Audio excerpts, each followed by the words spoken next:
we would end up. So, I mean, obviously the coaches can't be here, so we were in here. I would say probably 4 times a week, 3 to 4 times a week throwing.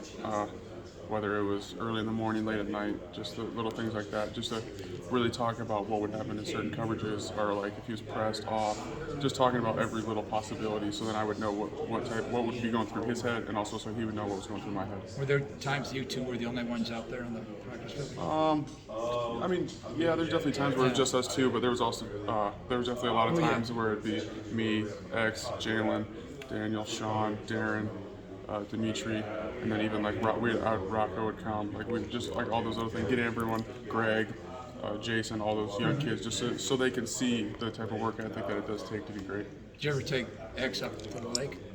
I never did. I never did. He'd enjoy it up there, I'm sure. I think he would too. I think he would. All right, thanks, dude.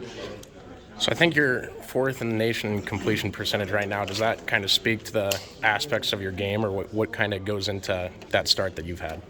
I mean, I can't really say it speaks. I don't know. I think it just shows the type of offense that we can be. I could just say we're a super efficient offense, which is speaks levels to this team.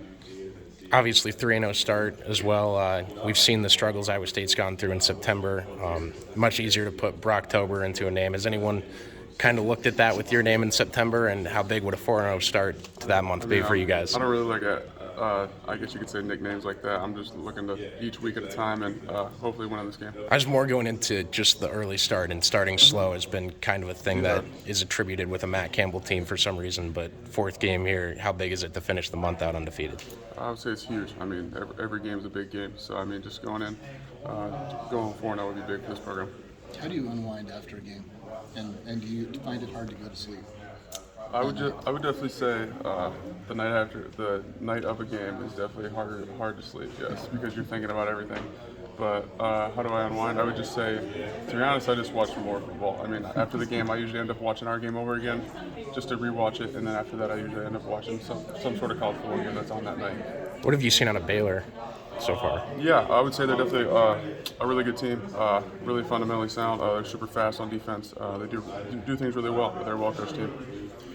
How do you cultivate patience as a quarterback? Because obviously you took a lot of what teams are giving you throughout this start, and that feeds into the completion percentage as well as other things. But it can be easy. You said you don't feel nervous, but sometimes we might want to a little deeper inside of what we're doing. Yeah, I mean that's kind of just you kind of just have to have that thought process. Is you can't really forcing the ball is going to get you beat in games. So I mean, taking what the defense gives you is going to help you win games. How does this feel different? How does Baylor feel different compared to the other matches this season?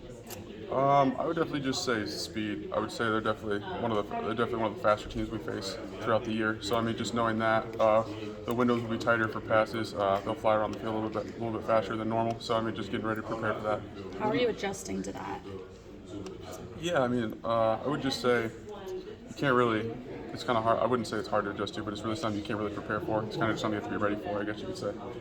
What do you glean when you watch the other games? Or are you just watching them for fun after you rewatch your game? No, I would just say, I wouldn't really say it's for fun. I would just say it's more for learning purposes. Also just seeing, because obviously I can only see so much on the field, so going back and rewatching the overview of it, you can see a lot more. So just learning from little things like that. Are you a nitpicker?